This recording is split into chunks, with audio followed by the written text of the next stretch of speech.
로마서의 주제는 믿음으로 구원을 얻는다는 것입니다. 믿음으로 구원 얻는다. 오직 믿음으로.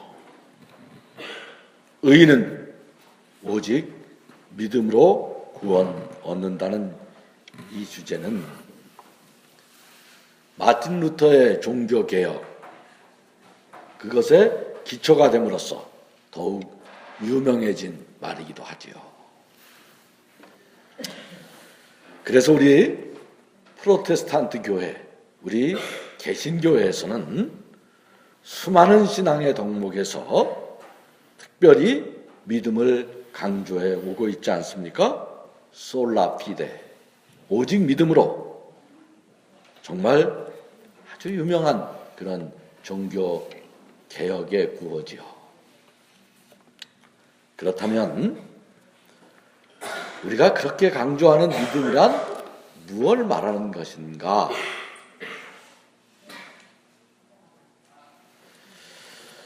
믿음이란 과연 많은 사람들이 생각하듯이 입술로 주를 시인하고 머리로 하나님의 존재를 인정하는 것에 그치는 것일까? 주는 그리스도시요 살아계신 하나님의 아들이라고 그런 교리를 인정하는 것, 그것을 말하는 것입니까? 기독교 신앙, 우리를 구원에 이르게 하는 그 믿음이란 우리가 매주일 교회에 오고 열심으로 11조를 바치고 여러 가지 교회 프로그램에 열심히 참여함으로써 그럼으로써 가능한 것입니까? 그랬으면 참 좋겠어요. 정말 그것으로만 가능할 수 있다면 얼마나 좋을까? 믿음이란 우리가 하나님에 대한 열정을 품고 세상의 다른 어떤 일보다도 교회 일을 가장 우선적으로 생각하는 것, 그것을 말하는 것입니까?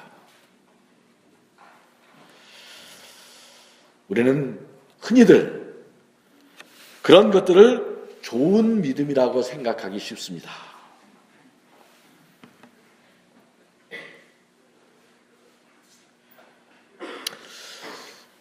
그게 좋은 믿음이죠.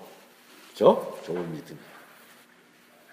그런데 로마서는 우리가 그 믿음의 대장정이라고 하는 로마서는 그런 것을 믿음이라고 하지를 않는다는데 오늘 우리의 도전이 있어요. 오늘 아브라함의 예를 들어서 믿음을 논증하는 바울은 전혀 그런 종교적인 것들과 믿음은 아무런 상관도 없다는 것, 하나님이 우리를 의롭다고 인정하는 것, 진정으로 우리를 구원에 이르게 하는 것은 우리를 구원에 이르게 하시는 그 믿음은 그 하나님의 인정은 전혀 다른 차원에서 이루어지고 있다는 것이 오늘 성경이 분명히 밝히고 있는 거예요. 오늘 본문 22절은 이렇게 적고 있습니다. 그래서 오늘 결론 같은 건데요. 그래서 하나님은 이것을 보시고 그를 의롭다고 여겨주셨습니다. 하나님은 이것을 보시고 그를 의롭다고 여겨주셨습니다. 도대체 하나님이 아브라함의 무엇을 본 것입니까? 아브라함의 무엇을 보고 그를 의롭다고 인정한 거예요? 그의 외모를 보셨겠습니까? 그의 재산을 보셨겠습니까? 그의 학력을 보셨겠습니까? 그가 낸 헌금 액수를 보셨겠습니까? 그가 교회에서 보낸 시간을 보셨겠습니까? 도대체 아브라함의 무엇을 보신 것인가?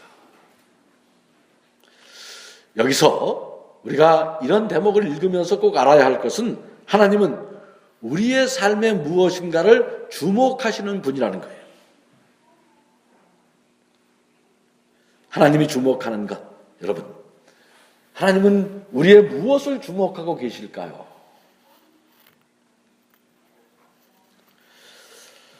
하나님이 우리의 무엇을 보고 계신다, 우리의 무엇인가를 주목하고 계신다 할 때 그가 보시는 것은 우리로서는 좀 불편하고 불리해, 이런 얘기는 사실은 그가 보시는 것은 우리의 종교적인 삶이 아닙니다. 그런 것들은 하나님의 인정을 받는 일이 아니라는 거예요. 하나님의 인정을 받는 일은 전혀 다른 곳에서 이루어지고 있다는 거예요.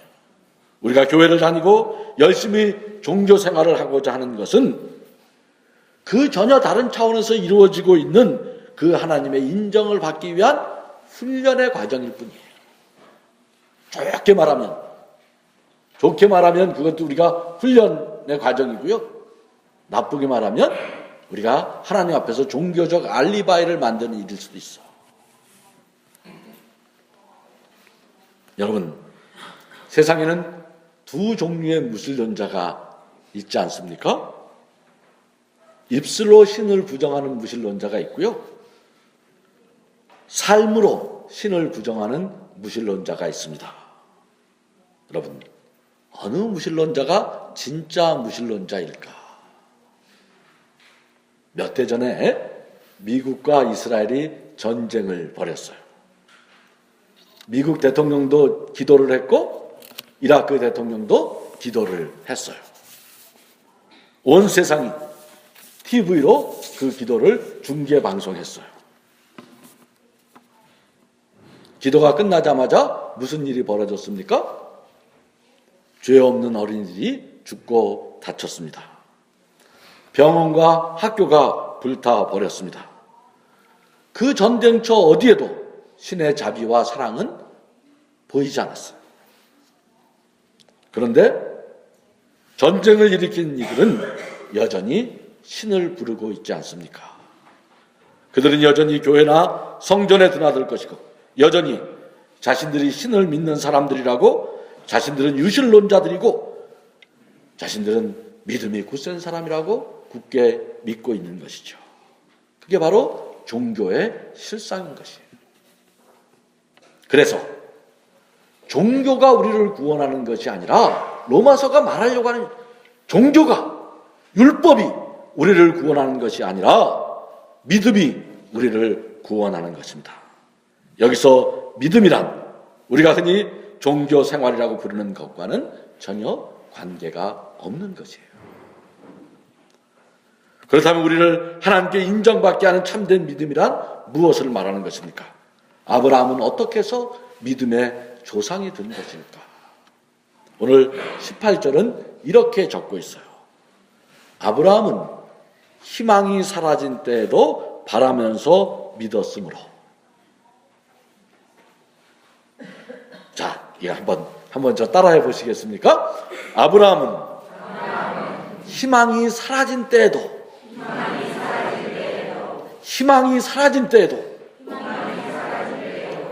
바라면서 믿었으므로. 무슨 말입니까? 우리로 하여금 하나님의 인정을 받게 하는 믿음, 진정으로 우리를 구원에 이르게 하는 그 믿음은 내 삶의 조건, 내 판단, 내 기분, 거기에 달려있는 것이 아니라는 것이에요.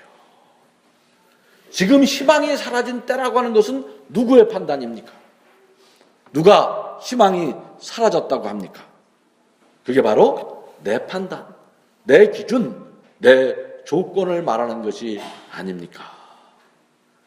아브라함은 100세였고 그의 아내도 달거리가 끊겼습니다.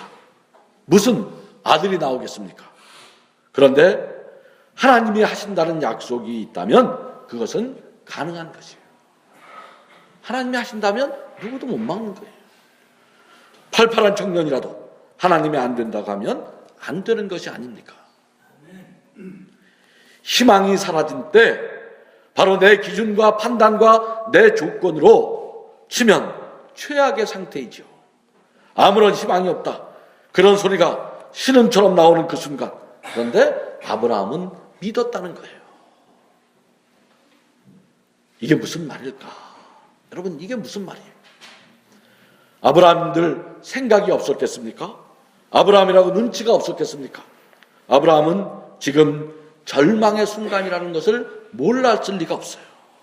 그런데 그는 그 희망이 사라진 그때, 그 순간, 그가 붙잡은 것은 자신의 조건이 아니라 하나님의 약속이었다는 것이에요. 어떻게 그런 일이 가능하겠습니까? 지금 다 상황이 막혀 있는데, 지금 희망이 보이질 않는데, 지금은 온통 절망의 파도만이 내 인생을 뒤덮고 있는데, 어떻게 아브라함은 그 희망이 사라진 때 그것을 넘어 있는 것을 믿었다는 것입니까? 그것은 바로 그 절망의 순간 자신의 눈을 들어 하늘을 볼 수 있었기에 가능한 것이었어요. 아브라함은 자신의 구원이 자신의 조건이나 능력으로 가능한 것이 아니라 오직 하나님의 약속, 신실하신 그분의 약속 때문에 가능한 것을 믿었고 바랐다는 거예요. 어찌 보면 이건 참 멍청한 일이에요. 눈을 들어 하늘을 보라, 그런 말들을 하지 않습니까? 그 말이 무슨 말이에요? 눈을 들어 하늘을 보라, 그 말이 무슨 말이에요? 허공을 보라는 게 아니에요. 저 푸른 공간으로 우리의 시야를 돌리라는 것도 아닙니다. 오로지 자신만을 의지했던, 내 실력과 내 자랑과 내 생각이 전부라고 생각했던 그 삶의 자리에서 그 갇혀버린 자아의 벽을 뚫고 나오라는 것입니다. 자신을 넘어서 저기 내 밖을 보라는 거예요. 인간의 구원은 인간 스스로 힘으로 가능한 것이 아닙니다. 내가 내 힘으로 사는 것이 아니지 않습니까? 내가 이 지구라는 이 지구별에 내 발로 들어온 사람이 있습니까? 내가 지구라는 곳에 태어나보고 싶다, 그래서 태어난 사람이 있습니까? 내가 이 지구별을 떠나야 할 순간 그것을 자신이 정할 수 있는 사람이 있습니까? 여기 내 발로 오고 내 발로 걸어 나갈 수 있는 존재가 아니라면 우리의 구원 또한 우리를 보내신 분에 의해서 결정될 것이 아니겠습니까? 우리를 구원에 이르게 하는 믿음은 내 조건에, 내 열심과 내 자랑에서 희망이 생긴다는 이 세상의 논리와 결별하는 것이에요. 아브라함, 그는 심리적으로 혹은 교리적으로 하나님을 받아들였기에 하나님으로 인정을 받은 적이 없어요. 그런 얘기가 아니에요. 모든 희망이 사라졌다고 말하는 그 절망의 순간에서조차 하나님의 약속밖에는 아무것도 믿을 수 없었기에 역설적으로 그는 하나님의 인정을 받은 것이에요. 믿음으로 산다는 것은 이 절망을 가르치고 유포시키고 강화시키는 이 세상 속에서 희망을 만드는 삶을 사는 것을 말하는 것입니다. 세상은 그렇게 되어 있어요. 우리가 예수를 믿으면서도 아직 그 세상의 질서를 눈치채고 있지 못하는데 우리의 문제가 있는 거예요. 세상은 늘 그렇게 말해요. 뭐라고 말합니까? 넌 무식해서 안 돼. 넌 가난해서 안 돼. 너는 몸이 약해서 안 돼. 너는 늙어서 안 돼. 너는 얼굴이 못나서 안 돼. 그런데 그건 세상의 논리의 구조이지 하나님의 논리는 아니라는 거예요. 그걸 눈치채야 돼. 내 조건 100세. 그러나 하나님의 약속이 그 100세에 갇힌 나를 향해 손짓하고 있기 때문에 아브라함은 그 길로 갔다는 겁니다. 그가 세상에 대해서 멍청했기 때문에 그런 거지. 그가 머리 좋고 똑똑했으면 그 길로 갔겠습니까? 그의 믿음은 자신의 조건이라는 절망을 넘어서 스스로 희망을 만들어낸 것이죠. 모두가 절망하는 순간, 세상의 지혜가 더 이상 희망이 없다고 하는 그 순간, 바로 우리 하나님은 그때부터 슬슬 시작하는 거예요. 이게 하나님의 일하는 방식이야. 십자가의 종말이 있은 후 그때부터 무덤 문이 열리기 시작하지 않습니까? 믿음의 삶이란 이 세상이 알지 못하는 희망을 살아내는 것입니다. 하나님을 믿는다는 것은 세상이 알지 못하는 이 약속을 지닌 삶을 산다는 것이에요. 하나님은 지금도 우리를 약속의 백성으로 부르고 계시지 않습니까? 세상의 복의 근원이 되라.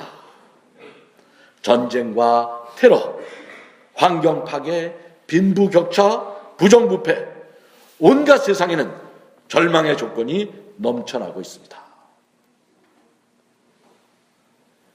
이 세상의 작동 원리가 그대로 우리 삶을 삼키면 우리는 다 절망해야 돼. 희망이 없어요.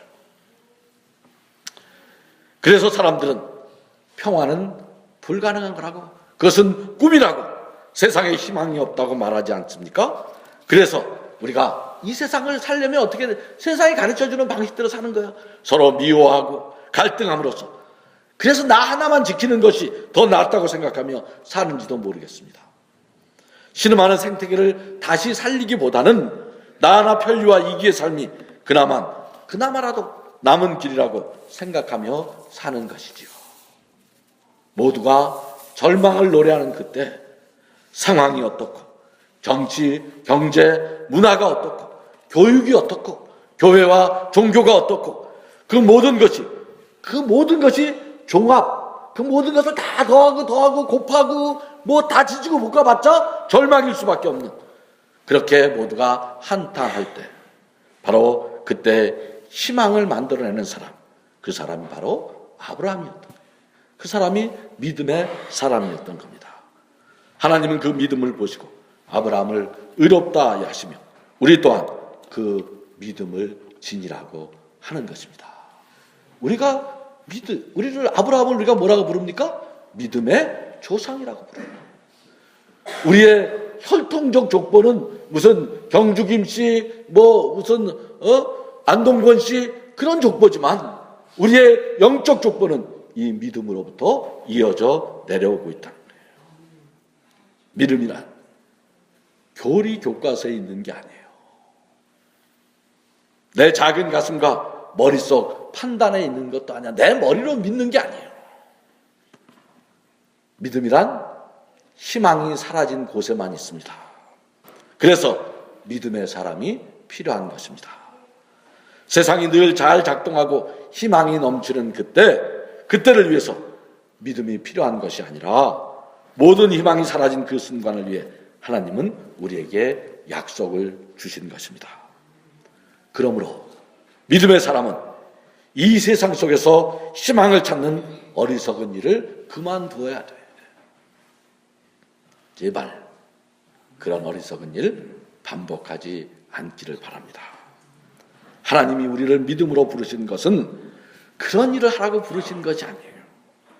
우리가 해야 할 것은 어딘가 희망의 불씨가 남아있고 아직 사람들이 그 희망의 불씨를 발견하지 못해 그 불꽃을 찾아 헤매라고 하나님이 우리를 부르신 것이 아니라 모든 희망이 사라진 그때 내 스스로 희망을 만드는 사람이 되라고 부르신 것이에요.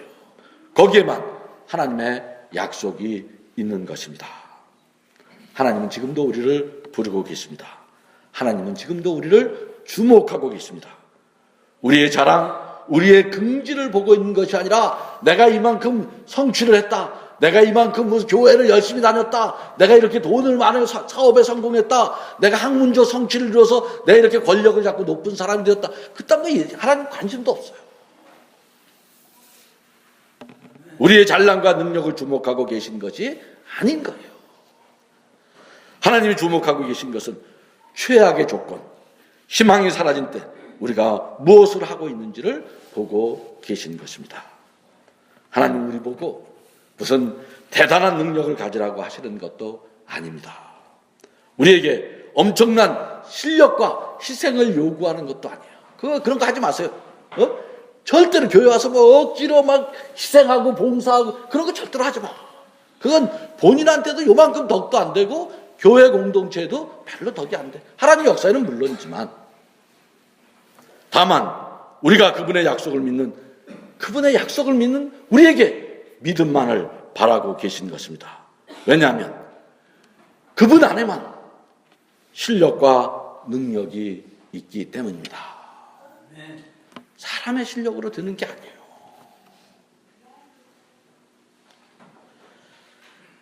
희망이 사라진 때 그분에 대한 믿음으로 역사의 희망을 만들어가는 우리 모두가 되기를 바랍니다. 오직 믿음으로, 오직 믿음으로 참된 생명의 길을 열어내는 희망의 사람들, 거기 우리 그리스도인, 예수 믿는 사람, 이 눈부신 아름다움이 있는 것입니다. 우리 생에 이 아름다운 가치를 끝끝내 세상 속에서 증거하는 그런 부활의 증인들, 오늘 하나님이 우리를 그런 삶의 지경으로 부르고 계신 것입니다. 기도합시다.